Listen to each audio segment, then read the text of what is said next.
Welcome to tonight's transmission of the Ministry of Assumption Absolute. My name is Lucien Francois Mateo St. James. I am a spiritual epidemiologist, and I'm here to encourage you in knowing with empowered conviction the truth of your transcendent divinity. This transmission is brought to you by and is courtesy of the Electric Temple. Thank you so much for co-creating this moment with me. What if you could induce the afterlife right here, right now? Not without having to leave your physical body. Of course, I'm certainly not saying that you induce a physical death, but what if the game was over? What if creation was finished? What if you didn't have to try and you didn't have to strive? This is such an empowering mindset to have, an awareness of consciousness that what if this is all done? Like, what if it's actually already done and you're just living in the story that you keep recreating for yourself by way of what you choose to focus on with your awareness?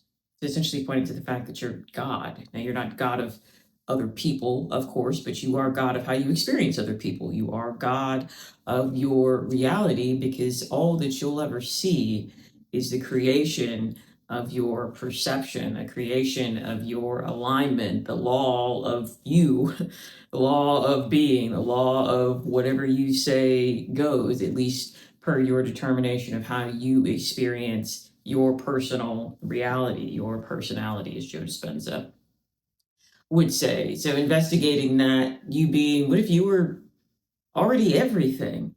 And it's not about out there. What if there was not an out? These are questions. These are, because here's the thing. You have to be open to entertaining new ideas. The very first thing I ask anybody, regardless of whether I'm working with them on a clinical basis or a non-clinical basis, or maybe just even a personal basis, I'm talking to my friends, or a coaching basis, I ask them, are you open to entertaining a new idea? Because if you're not open to entertaining a new idea, because if you're basing your entire life reality, if everything that you assign to yourself has to do with what you see, has to do with the evidence of the senses, you're going to remain trapped in that, because everything out there is already dead, essentially. That's already manifest. I look at the external world as this, it's a meal that's already been cooked. So if you think about how you cook a meal, you first have to get the idea,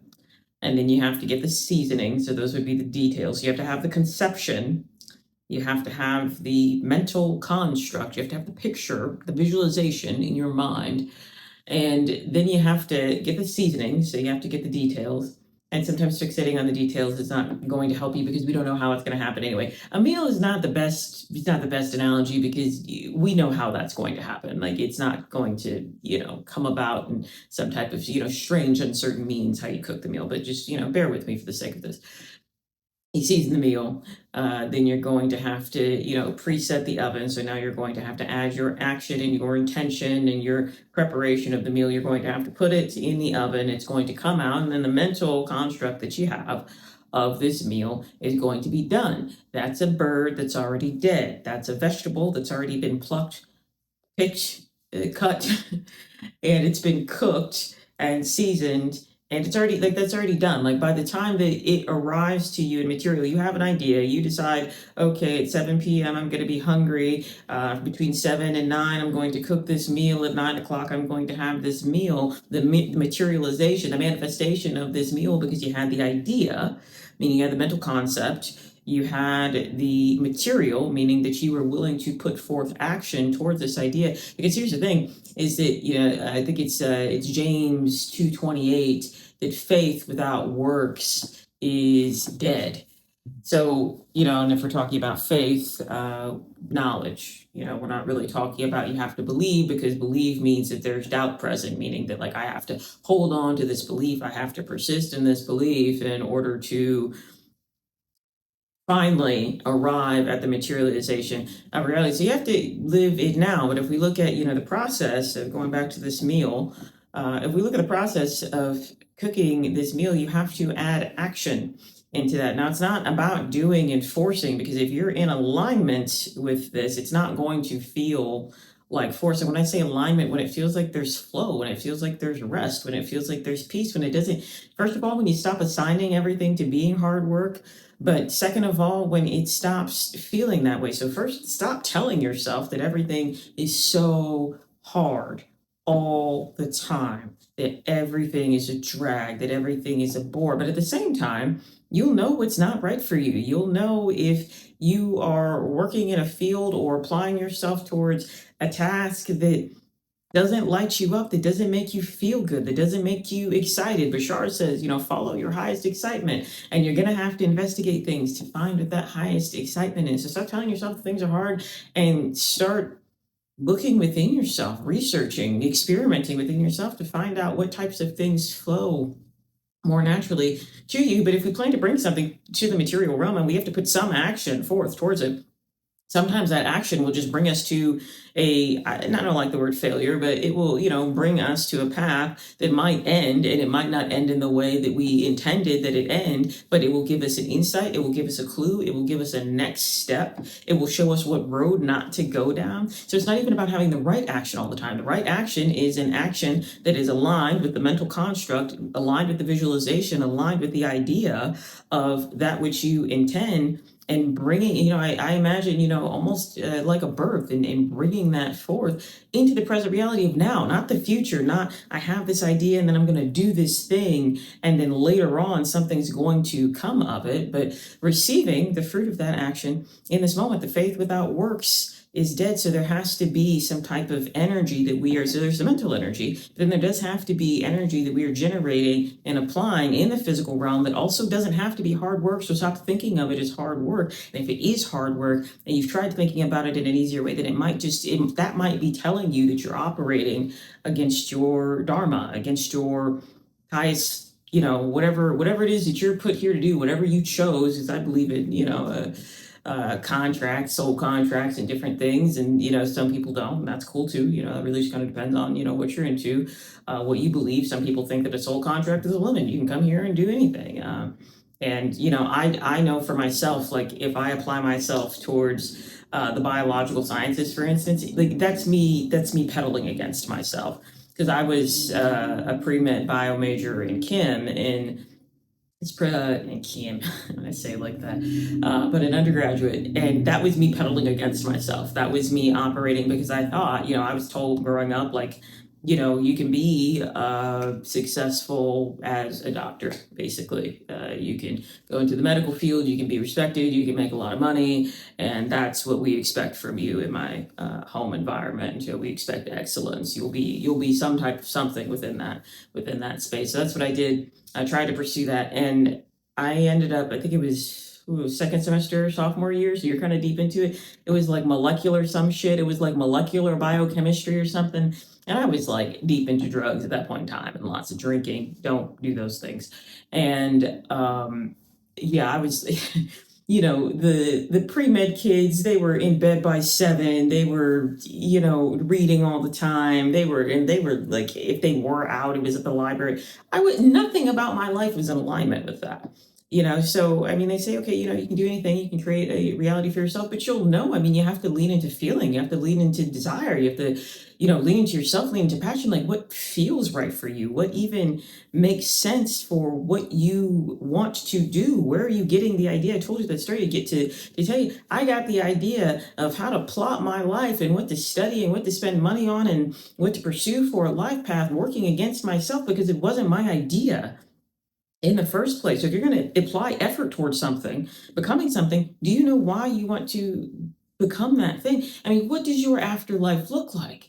Like, think about that. Like, what if it's all done and you are the source origin of all of the bliss and all of the misery and everything in between? And that meal that you're cooking, everything that you see then with the senses, that's already dead. That's already done. Like, that bird, the head's already been chopped off. It's already been thrown in the oven. It's already here. It's already been made material. You've already had the mental construct. You've already added the physical essence to it. You've already, poured in the emotion. You have already declared that meal to be done.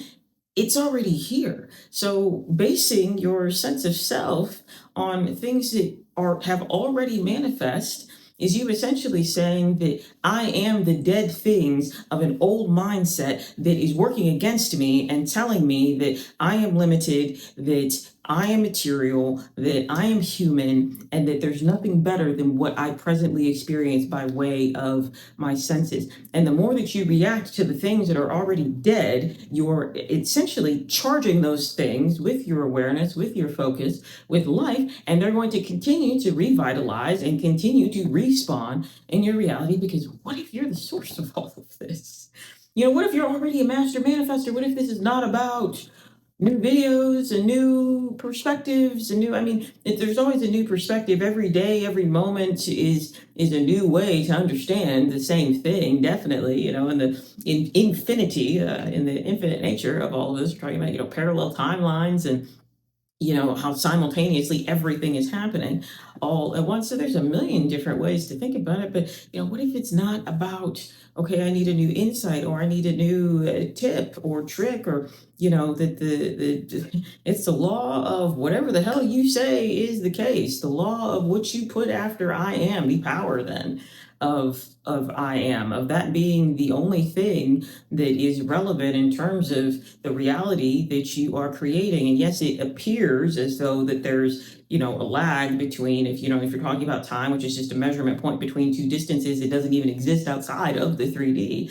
If you're talking about that and you're waiting, then if you are in a state of waiting, you are in a state of it's not here, meaning you're going to continue to recreate the reality of it's not here. So what does your afterlife look like? What do you want? And I use the term afterlife because I have experienced so many deaths,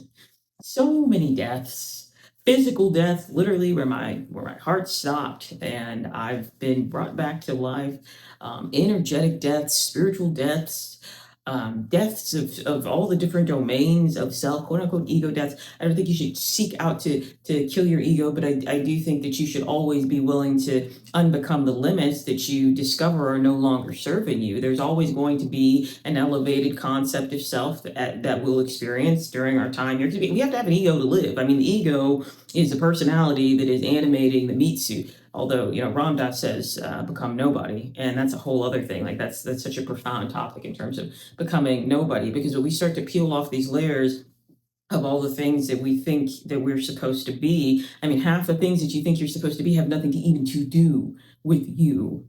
But what is your after? Jot that down. Not jot it down. Like take it as a serious exercise. Write it down. What does your afterlife look like? And what just to think about, just to imagine, to close your eyes and meditate. And if you don't meditate, you need to be meditating every single day. If you have aphantasia or whatever it is, ADHD, try. Try to settle yourself.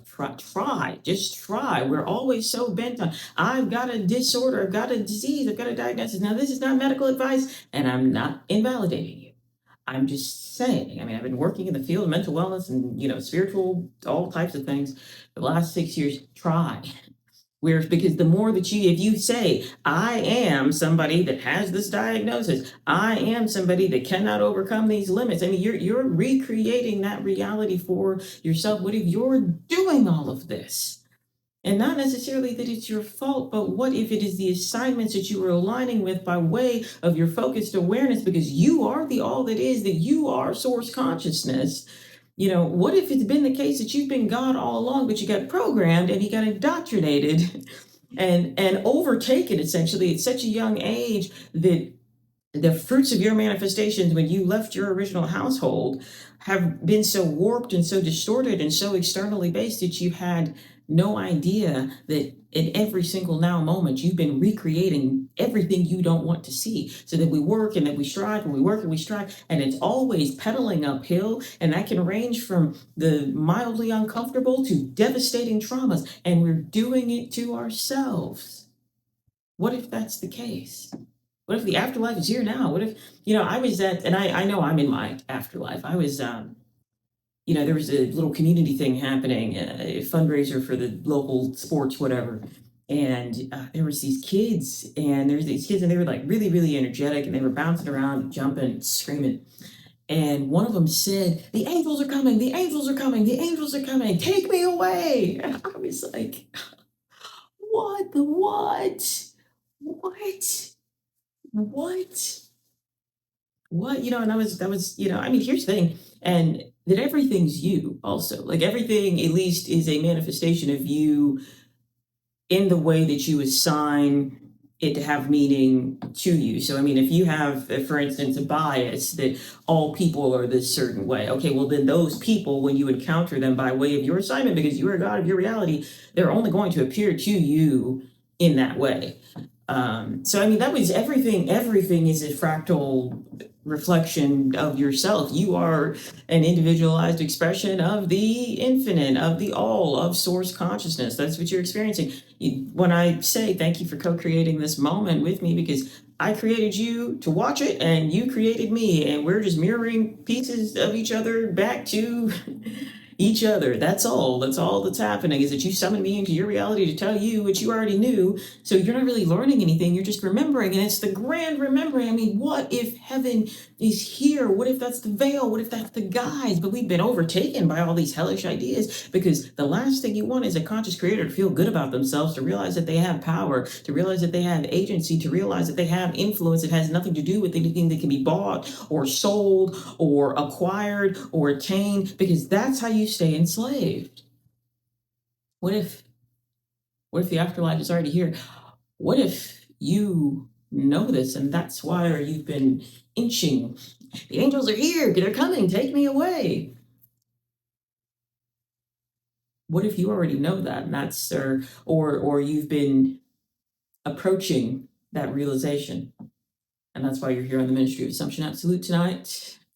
And with that, I will be signing off. My name is Lucien Francois Mateo St. James. As I said, I am a spiritual epidemiologist. And this message has been brought to you by and is courtesy of the Electric Temple. Remember to be good to yourselves and others, because everybody's you in the first place. And until next time.